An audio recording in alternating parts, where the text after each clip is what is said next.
Guys, this is Barn with Pro Box Spec TKO. I'm at the Savoy Hotel with none other than WBO World Middleweight Champion Billy Joe Saunders. How you doing, pal? You all right? Not too bad, my man, you? Yeah, good.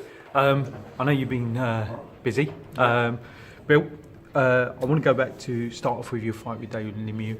You've had loads of accolades.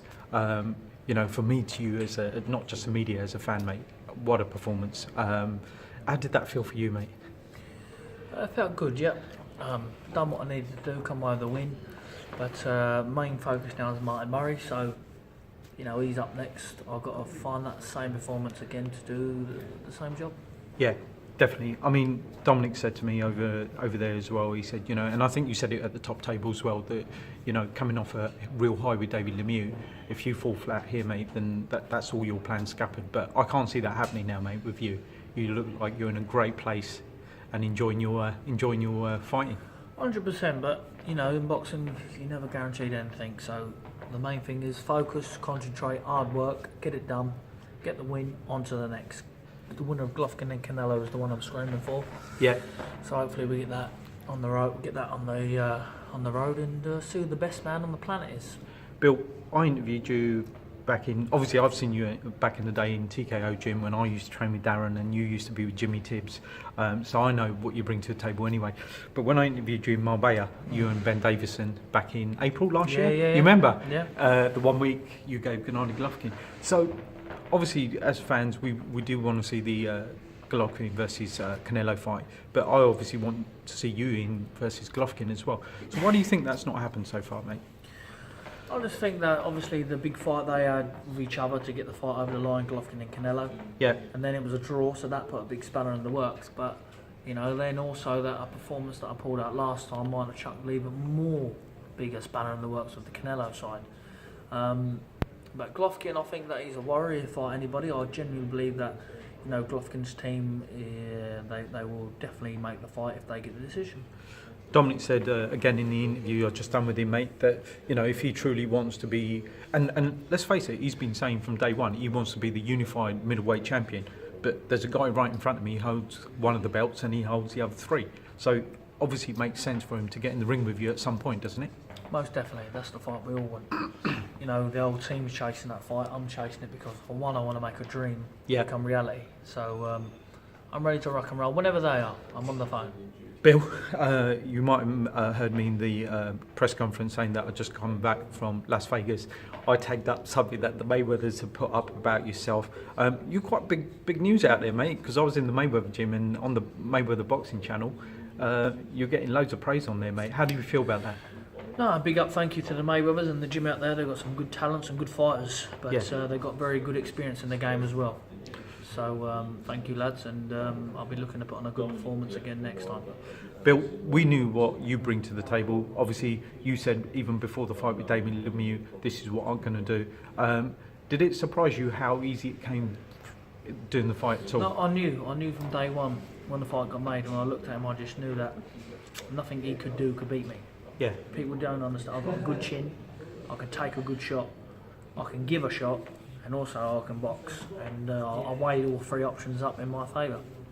Now let's move to Martin Murray, the guy you've got to face next, 14th of April at a venue you said you know you want to go back to, which is the O2.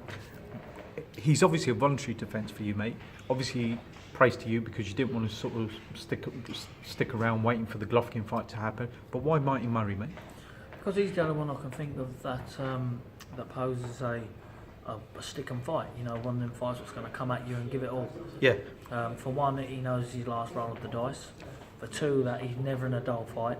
And for three, that he's only been beat by world champions. Definitely. So he's not one of these that we've just dug up out of the ground and you know, we're going to bring for 2 or 3 rounds. He's one of them that if you are to beat him, show me how good you are, you know. Yeah. And I need that sort of challenge. I can't be having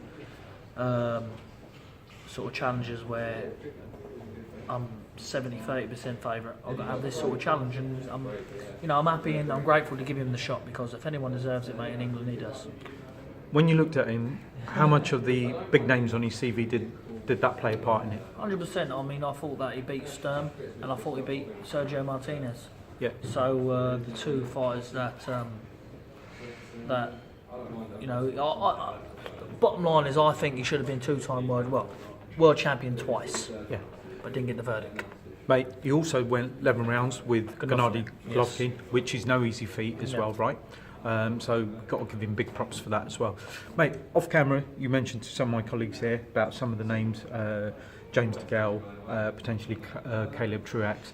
I said to Dom, does he see you going up in weight?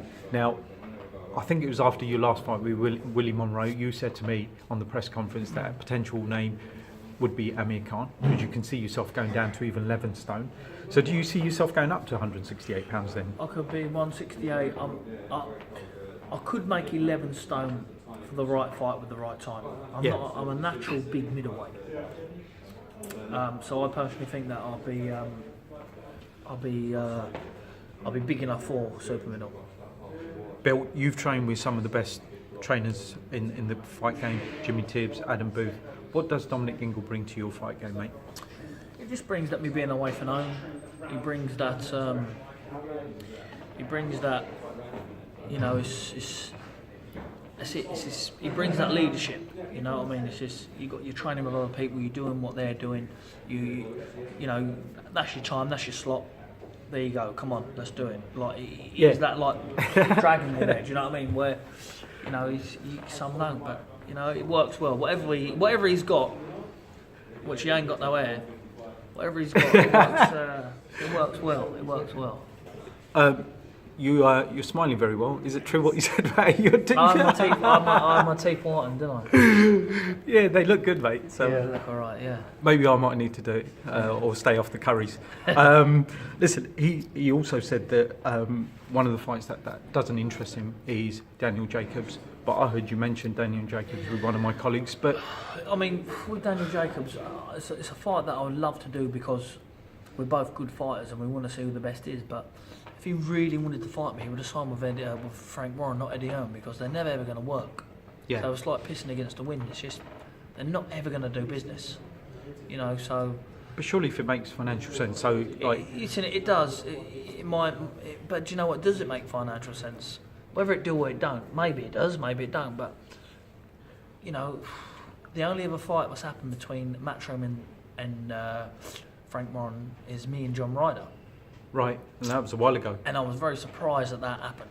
Yeah, And it's only because that went for a purse bid and became mandatory. So if Jacobs becomes mandatory, goes to purse bid, all well and good we fight. But if not, then I would love the fight because I would like to be fighting Daniel Jacobs 14th of April. yeah. But it's impossible. I mentioned it to Frank Warren and he went, Billy Joe, well, look, it's just the work-wise, Eddie Hearn and him, they just won't work together, you know, so that's it. Bill, Daniel Jacobs, Deontay Wilder, just two of the champions out there.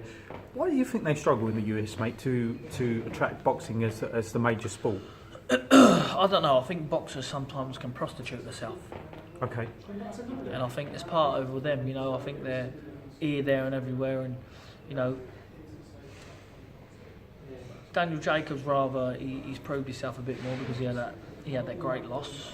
But, you know, I think they just need to stick in their own pond at the minute, you know, become mandatory and when they get these big fights, take them, don't pull out and injuries, get them gone, you know, get them there and get the money out. Bill, what's next for you now? Straight, you know, I don't mean straight after here, but you off to a training camp? You going to Spain? You going to Fuerteventura? I'm off to Fuerteventura, yeah, training, Nice. getting ready for the big one, so won't be too long. Yeah, you've got some quality sparring out there as well, haven't you? I have, yeah. Yeah. I'll have everything I need out there. Excellent. Bill, listen, wish you all the best for 14th of April, mate. God bless you, my man. You know, from day one, I've always enjoyed watching you, even at the TKO gym. Thank you, So my big brother. up to you, brother. God bless you.